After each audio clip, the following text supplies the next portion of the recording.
This is Beirut's port, the main port for the whole country of Lebanon. And look at it, destroyed, blown up by an explosion which many Lebanese say was caused by the negligence and incompetence of their government. It's not just the port that has been obliterated, vast parts of the city have gone too.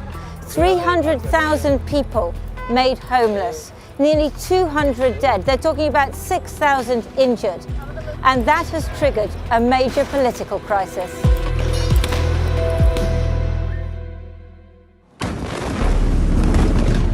The blast was caused by nearly 3,000 tons of ammonium nitrate carelessly stored in a warehouse. Now, of course, the government is promising that those responsible will be brought to justice. But you have to ask, how come huge amounts of explosive chemicals are left lying around for years in a busy working port? It's not a question of find the guilty men, one or two people. The whole Lebanese system is based on corruption, nepotism, and negligence. For many Lebanese, this is the final straw. They've been protesting against the government since last autumn, furious about the way the country is run by factions who divide power amongst themselves and who have led Lebanon into a devastating economic crisis. This is a country on the brink of collapse. So what's gone so badly wrong for Lebanon?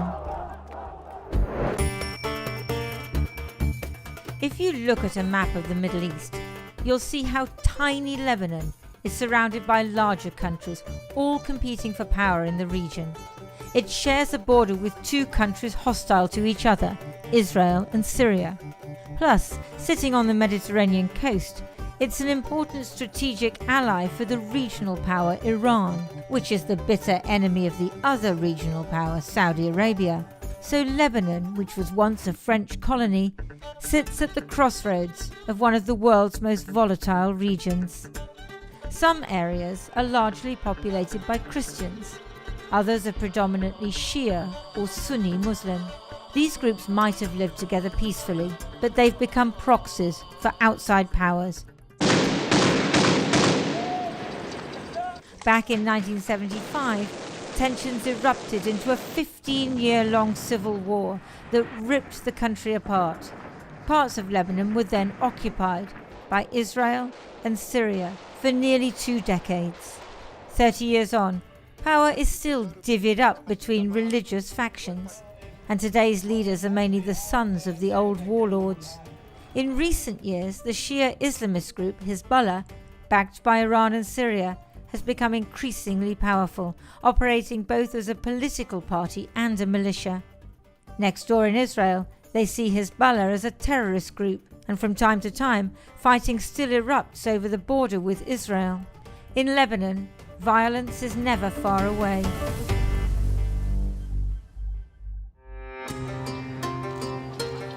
For a while, despite all the violence, the country managed to prosper. Investment and business flowed in, much of it from Saudi Arabia. After all, this is a country with beautiful beaches, a sophisticated cosmopolitan capital. But the dream was too good to be true. The money started to dry up, and Lebanon's national debts mounted. Part of the problem was what the government called financial engineering.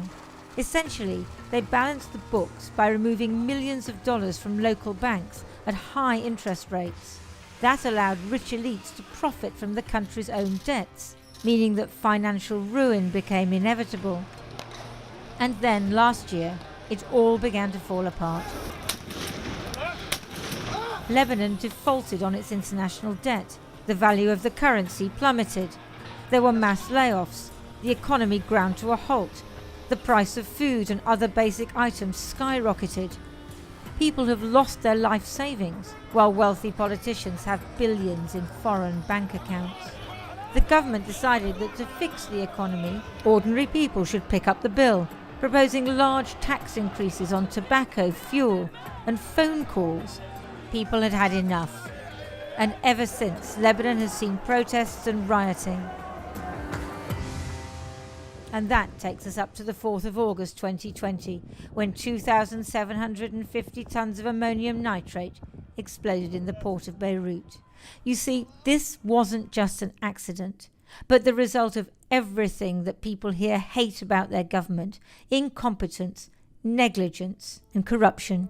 Because the really crazy thing is that the dangerous chemicals that exploded had been sitting there in the port for 6 years, and nobody had done anything about it. It originally came from Georgia in the Caucasus, supposedly banned from Mozambique in southern Africa. It was loaded onto a Russian-owned vessel which set sail in September 2013, going via Turkey and Greece before making an unscheduled stop in Beirut. But then the ship's crew went on strike because of unpaid wages. The Lebanese authorities refused to let the ship continue on its way, apparently because the owner owed port fees. The dispute dragged on, and the ammonium nitrate was moved to a warehouse and left there.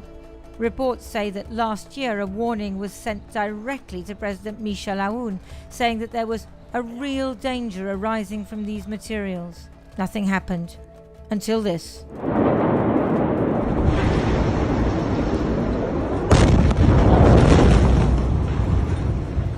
It's hard to see how Lebanon will emerge from this crisis. Hospitals are overwhelmed. They don't have enough resources. They've got coronavirus to deal with. And now thousands injured by the blast. People have gone back onto the streets, clashing with police and demanding a total overhaul of the political system. The emblem of the disaster is the broken carcass of Lebanon's grain silo, with ruined wheat and corn spilling out. The country imports nearly all its grain. Now there's nowhere for it to land and nowhere to put it. Aid agencies warn of potentially catastrophic food shortages to come, and no end to the financial misery. This crisis has been a long time coming for Lebanon. People don't just want explanations or excuses. They want to see an end to sectarian dynasties and manipulation by outside powers. The Lebanese want their country back.